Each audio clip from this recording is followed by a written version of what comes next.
हमारा आज का विषय है विज्ञान अध्यापक के गुण, qualities of a science teacher. मैं doctor Savita Rawat, associate professor हूं, department of teacher education, DEd department में, डीएवी पीजी कॉलेज देहरादून में कार्यरत हूं। द साइंस टीचर, विज्ञान अध्यापक।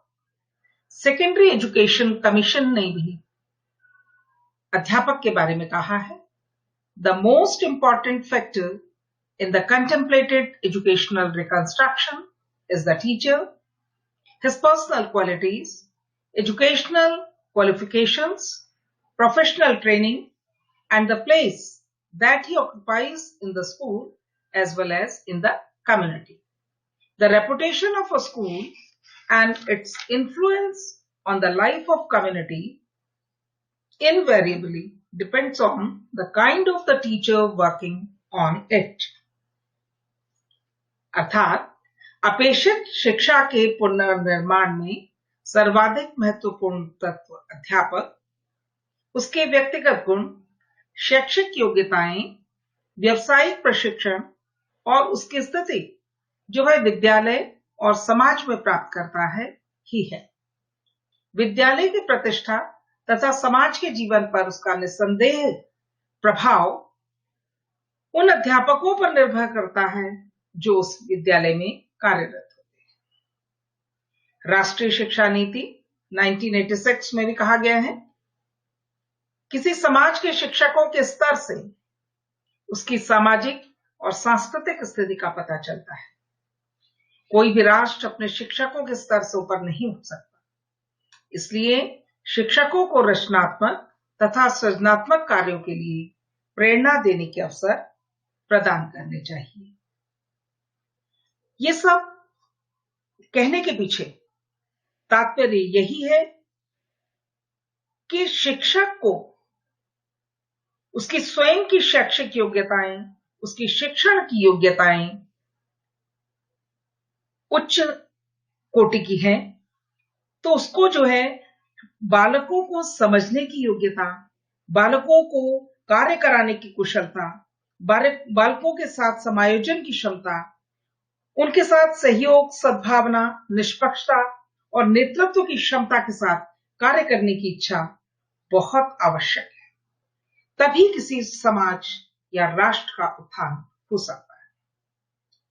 हम बात करें यदि qualities and characteristics of a science teacher, विज्ञान अध्यापक के गुण और विशेषताएं, तो सबसे पहले आते हैं व्यक्तिगत गुण, इंडिविजुअल क्वालिटीज।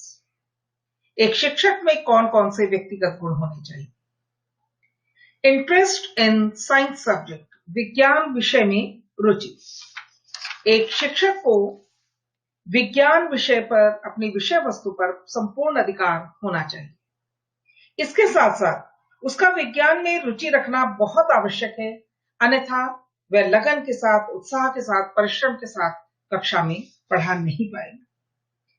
विद्यालयी पाठ्यक्रम को उचित स्थान बनाए रखने के लिए यह आवश्यक है कि साइंस टीचर का विज्ञान विषय में अत्यधिक रुचि हो, जिससे कि वो रोचक ढंग से तथ्यों को छात्रों के समक्ष प्रस्तुत कर सके और अपने शिक्षण को एंजॉय करे, शिक्षण को बोझ न समझे, बल्कि उसमें एक सहजता शिक्षण के दौरान हो। दूसरा, पॉजिटिव एटीट्यूड टुवर्ड्स साइंस, विज्ञान के प्रति सकारात्मक दृष्टिकोण। एक शिक्षक के अंदर विज्ञान के प्रति सकारात्मक और रचनात्मक दृष्टिकोण होना चाहिए, तभी वह अपने दृष्टिकोण के प्रभाव से छात्रों में भी सीखने की प्रक्रिया को बढ़ावा दे पाएगा, उनके अंदर सीखने की गति को तेज कर पाएगा। छात्र जो है शिक्षक का दृष्टिकोण देखकर ही उत्साह से भर जाते हैं। यदि शिक्षक का नकारात्मक दृष्टिकोण है तो छात्रों में भी विषय के प्रति रुचि या सकारात्मक दृष्टिकोण पैदा नहीं कर पाएगा। अतः विज्ञान के प्रति शिक्षक का सकारात्मक, रचनात्मक दृष्टिकोण होना अत्यंत आवश्यक है।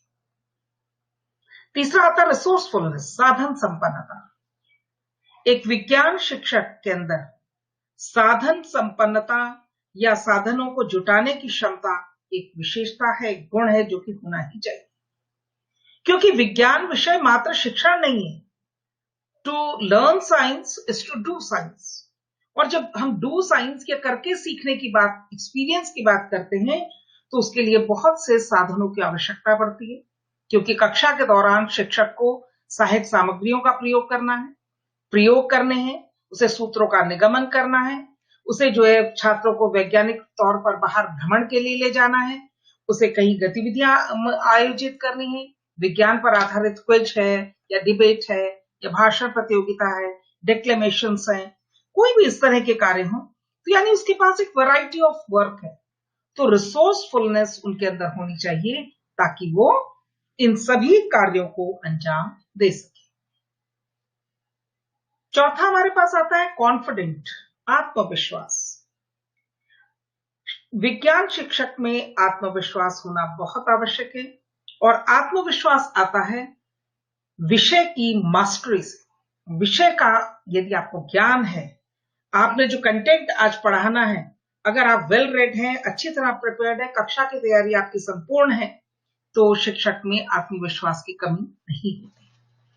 छात्र विषय वस्तु को तो सीखता ही है, लेकिन अपने टीचर को का अनुगमन करके उसके कॉन्फिडेंस, आत्मविश्वास से भी छात्र को बहुत बड़ी प्रेरणा मिलती है। इसलिए छात्रों की समस्याओं का समाधान करने के लिए एक आत्मविश्वासी शिक्षक का होना बहुत आवश्यक है। इमोशनली बैलेंस्ड या साउंड पर्सनालिटी कह सकते हैं, संवेगात्मक संतुलन बनाए रखना। उत्तम स्वास्थ्य के साथ साथ विज्ञान के अध्यापक में संवेगात्मक संतुलन या इमोशनली बैलेंस्ड होना बहुत जरूरी है। विज्ञान के शिक्षण में आपने देखा होगा, कई बार हम कई ट्रायल करने के बाद भी अपने उद्देश्य में सफल नहीं होते। कई बार हम छात्रों को कॉन्सेप्ट या तथ्य या जो है सिद्धांत समझाना चाहते हैं, किंतु हमें लगता है कि छात्र उसको नहीं ग्रहण कर पा रहे। तो क्या शिक्षक को आपा खो देना चाहिए? क्या शिक्षक को क्रोध आ जाना चाहिए? क्या शिक्षक को उनको गलत उपाधियों से नवाज देना चाहिए? नहीं। इमोशनली बैलेंस्ड होना एक शिक्षक की बहुत बड़ी विशेषता है। यह आपके ज्ञान की ऊंचाई को दर्शाता है, किंतु उसका साथ साथ उसके अंदर एक भाव होना चाहिए कि वो इसी भाव को, इसी दृढ़ता के, संवेगात्मक संतुलन के भाव को अपने छात्रों के अंदर भी पैदा कर सके।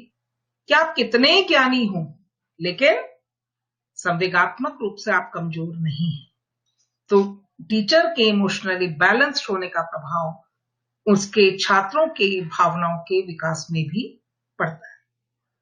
गुड हेल्थ, उत्तम स्वास्थ्य। विज्ञान शिक्षक का शारीरिक और मानसिक रूप से स्वस्थ होना, चरित्रवान होना, ये बहुत आवश्यक है, क्योंकि स्वस्थ शरीर में ही स्वस्थ मस्तिष्क निवास करता है। यदि अध्यापक का स्वास्थ्य अच्छा नहीं है, तो शिक्षण कार्य को कभी भी भली भांति नहीं कर सकता, क्योंकि विज्ञान के शिक्षक का कार्य मात्र व्याख्यान देना नहीं है, बल्कि उसको कक्षा में वैरायटी ऑफ एक्टिविटीज करनी पड़ती है, साधनों को जुटाना पड़ता है। कक्षा से पहले, कक्षा के अंदर और कक्षा के बाद भी उसको कई तरह के प्रयास छात्रों को पढ़ाने, समझाने या बोधगम्य बनाने के लिए विषय वस्तु को करना पड़ता है। तो एक अच्छी स्वास्थ्य का यदि वह व्यक्ति है, तो वह छात्रों में जो है अवश्य इसी चेतना का संचार कर पाएगा और अपने कार्यों को, जो मल्टीटास्किंग वर्क है शिक्षक का, उसको भी अच्छे से अंजाम दे पाएगा। कमिटेड, दृढ़ संकल्प। शिक्षक का दृढ़ संकल्प होना भी बहुत जरूरी है। शिक्षक को राष्ट्र का निर्माता कहा जाता है और उससे ये अपेक्षा की जाती है कि वो कमिटेड हो, उसके अंदर ये दृढ़ संकल्प हो कि मुझे छात्रों को ये ज्ञान देना है, मुझे छात्रों को इस कक्षा के अंतर्गत मुझे इस विषय वस्तु को छात्रों को पढ़ाना ही सिखाना है। उसके लिए मुझे चाहे कितने ही प्रयास करने पड़े, चाहे मुझे कितनी ही विधियां प्रविधियां प्रयोग करनी पड़े, चाहे मुझे उसके लिए प्रयोग प्रदर्शन करने पड़े, चाहे मुझे उसके लिए एक्स्ट्रा क्लास लेने पड़े, पर एक दृढ़ संकल्प, इच्छा शक्ति और एक कमिटमेंट के चलते ही विज्ञान शिक्षक छात्रों को विज्ञान का ज्ञान देने में सफल हो सकता है। पर्सनालिटी, एक प्रभावशाली व्यक्तित्व, एक अच्छा व्यक्तित्व शिक्षक का होना चाहिए, क्योंकि छात्र विषय वस्तु के साथ साथ शिक्षक के व्यक्तित्व से भी बहुत प्रेरणा लेते हैं। यहां पर व्यक्तित्व का मतलब मुखौटे या मुखड़े से नहीं है, उनके आचरण से, उनके व्यवहार से, उनके कार्यों से, क्रियाकलापों से है, जो वो दैनिक रूप से करते हैं। क्योंकि छात्र प्रत्यक्ष और अप्रत्यक्ष रूप से एक शिक्षक की व्यक्तित्व से भी बहुत कुछ सीखते हैं, और ये छात्रों के जीवन में उन्हें विषय वस्तु के अलावा एक अच्छे व्यक्तित्व का स्वामी बनाता है। तो इसलिए एक शिक्षक की जो पर्सनालिटी है, जो व्यक्तित्व है, उसमें बहुत अच्छे गुण होने चाहिए। ईमानदारी है, धैर्य है, लगन है, प्रेम है, सामूहिक रूप से कार्य करने की भावना है, सबको साथ लेके चलने की भावना है, किसी भी प्रकार का छात्रों में भेदभाव न करने की भावना है। तो उसके व्यक्तित्व में ये गुण होने ही चाहिए, जिससे कि छात्र स्वयं ही वो छात्रों के लिए प्रेरणा स्रोत बन सके। दूसरे हमारे पास आते प्रोफेशनल क्वालिटीज या व्यवसायिक गुण। शिक्षण व्यवसाय कुछ विशेष गुणों की डिमांड करता है, और यदि वो विज्ञान शिक्षक है तो उसके लिए इन गुणों पर ध्यान देना बहुत ही आवश्यक हो जाता है। पहला आता है मास्टरी ऑफ द सब्जेक्ट, विषय वस्तु का ज्ञान। छात्र को विषय वस्तु का, शिक्षक को विषय वस्तु का संपूर्ण जानकारी होनी चाहिए। वैसे तो हमने अभी हमारे माध्यमिक शिक्षा आयोग ने और राष्ट्रीय एजुकेशन पॉलिसी में भी ये कहा गया कि शिक्षक जो है उसका क्वालिफिकेशन, उसकी क्वालिटीज, इसका बहुत बड़ा प्रभाव राष्ट्र के निर्माण पर पड़ता है, क्योंकि उनका प्रभाव छात्रों पर और छात्रों से समाज पर, समाज से राष्ट्र पर पड़ता है। तो विषय वस्तु का ज्ञान, यदि शिक्षक को पूर्ण अधिकार है अपनी विषय वस्तु पर, तो वह अवश्य ही अपने व्यवसाय में सफल होगा। विज्ञान अध्यापक को भी अपने ज्ञान को हमेशा अपडेट बनाए रखने के लिए, उच्च स्तरीय बनाए रखने के लिए प्रयासरत रहना चाहिए। छोटे छोटे कोर्सेज करना, सेल्फ स्टडी करना, हायर स्टडी करना, रिसर्चेस करना, ये यदि उसकी रुचि इसमें है तो वो विषय वस्तु का संपूर्ण ज्ञान रखते हैं।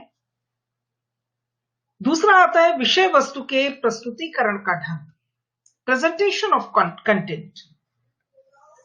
विषय वस्तु को कक्षा में छात्रों के सम्मुख किस प्रकार प्रस्तुत किया जाए, क्या ये मात्र एक व्याख्यान हो, या इसको तर्क वितर्क के माध्यम से, विश्लेषण के माध्यम से, आगमन निगमन विधि के माध्यम से, प्रयोग प्रदर्शन के माध्यम से, या किसी अन्य शिक्षण विधि का प्रयोग करके कैसे छात्रों के सामने प्रभावी ढंग से विषय वस्तु को प्रस्तुत किया जा सकता है, इसमें शिक्षक की महारत होनी चाहिए, जिससे कि सीखने के तरीकों में वैरायटी रहे, और जो बालक है वो शिक्षण में रुचि ले, और शिक्षक के प्रस्तुतिकरण के ढंग से कक्षा में एक हमेशा स्फूर्त, एक उत्साह बना रहे सीखने के प्रति, लर्निंग के प्रति।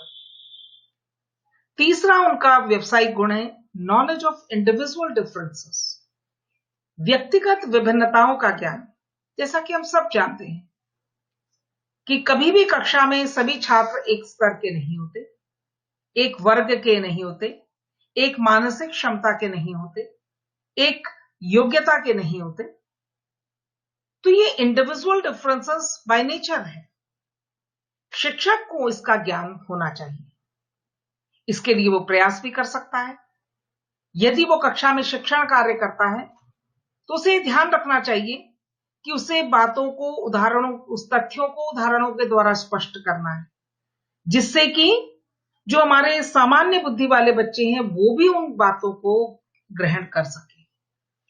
इसके बाद उसे ये ध्यान रखना चाहिए कि जो बच्चे और कमजोर हैं या बिलो एवरेज हैं, उनके लिए उसे एक्स्ट्रा समय देना चाहिए, या उन छात्रों को बुलाकर अलग से समझाना चाहिए, या कक्षा में प्रश्न पूछकर पुनः उस विषय को रिपीट करना चाहिए, जिससे कि जो छात्र उसको ढंग से समझने या सुनने में रह गए थे, उनको तीसरी या चौथी बार भी उस बात को सुनने का, समझने का मौका मिल सके।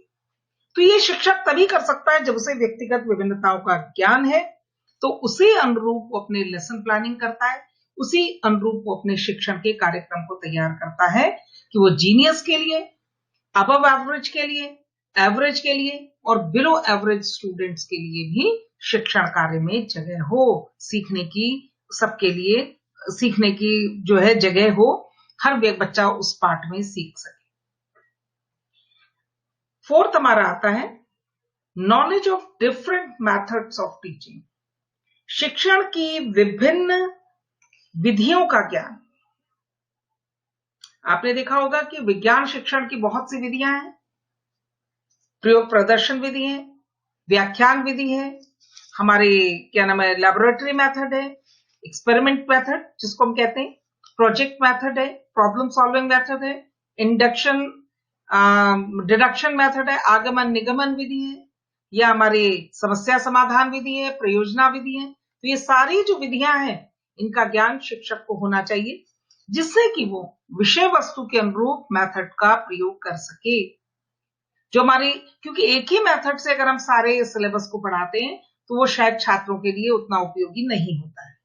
तो सीखने में विविधता को लाने के लिए, रोचकता को बनाए रखने के लिए, सीखने की गति को तेज करने के लिए ये आवश्यक है कि विषय वस्तु के अनुरूप नए नए विभिन्न सीखने के तरीके या पढ़ाने के जो तरीके हैं उनका प्रयोग किया जाए। तो शिक्षक को इन सब का ज्ञान होना चाहिए।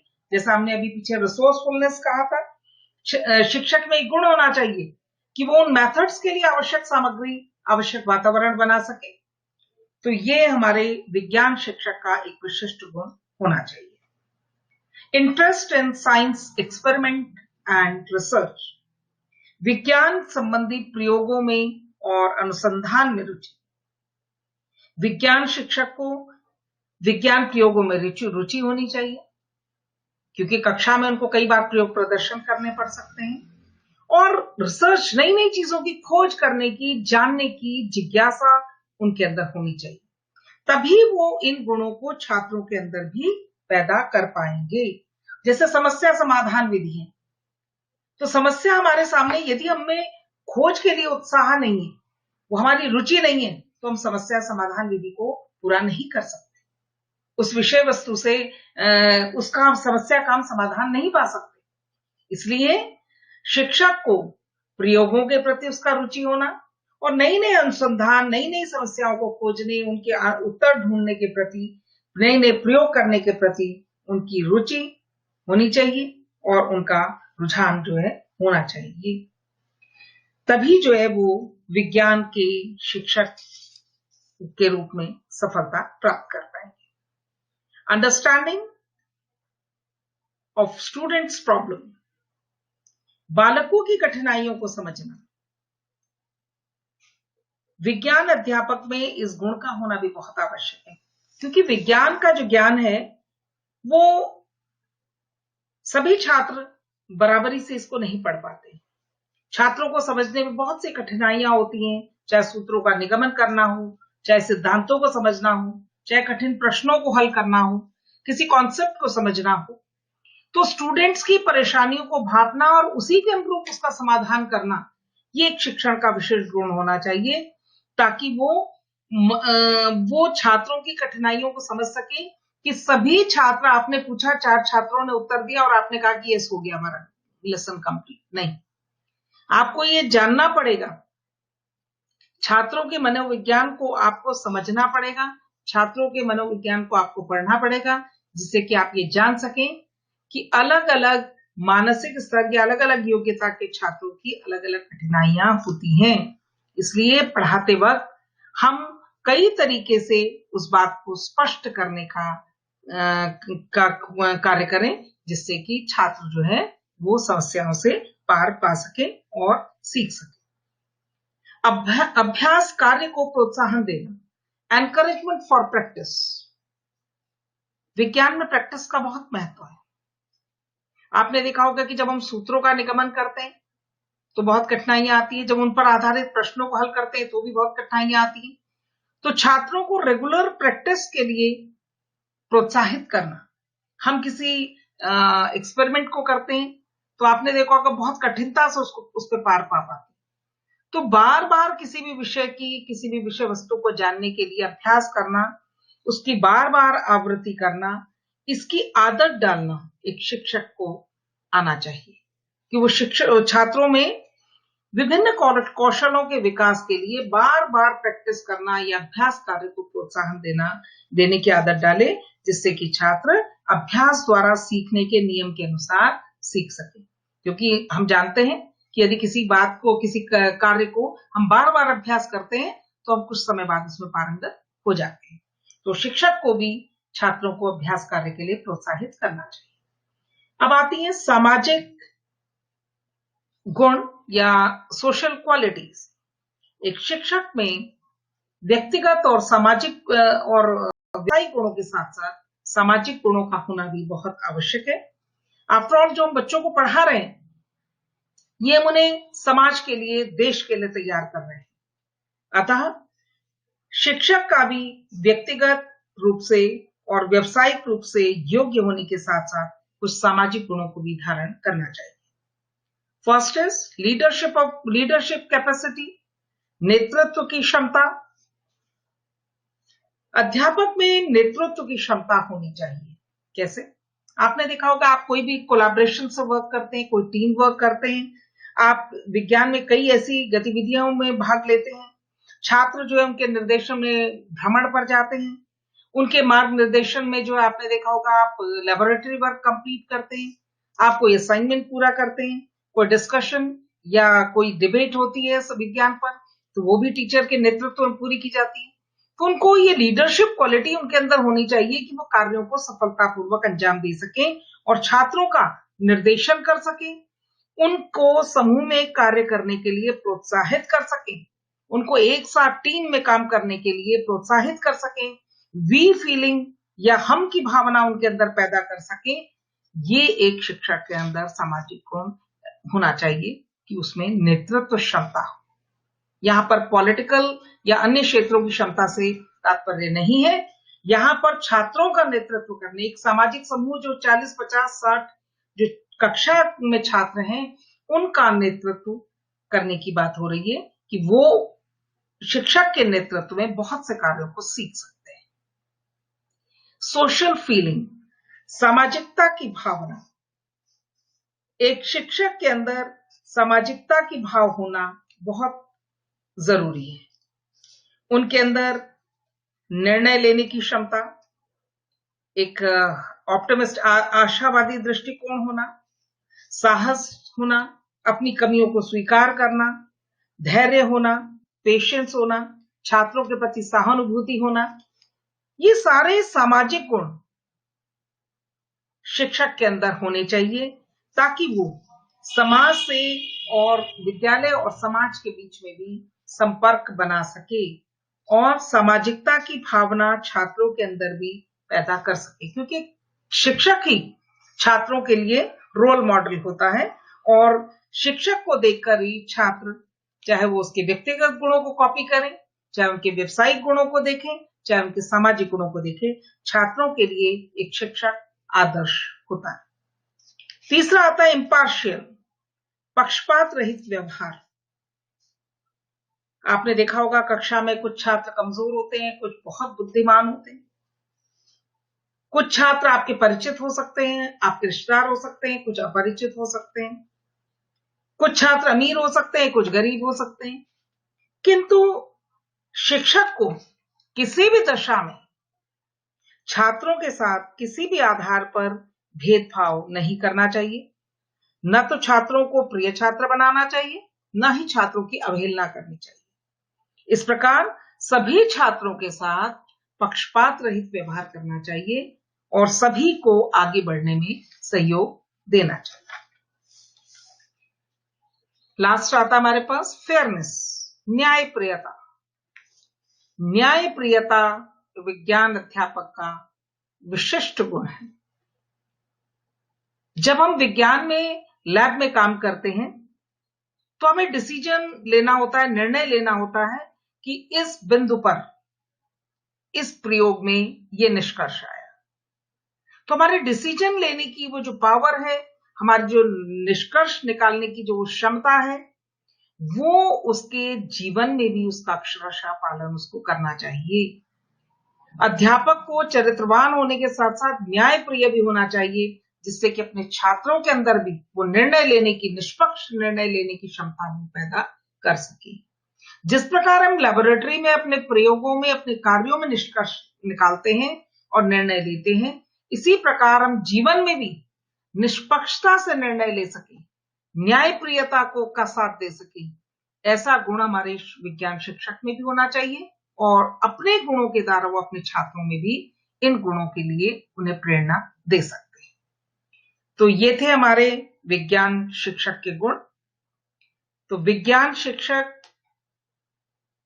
अपने व्यक्तिगत गुणों से, अपने व्यावसायिक गुणों से, अपने सामाजिक गुणों से न केवल कक्षा में छात्रों में, अपितु विद्यालय में और समाज में एक सम्माननीय स्थान पा सकते हैं तथा छात्रों को विषय वस्तु का उचित ज्ञान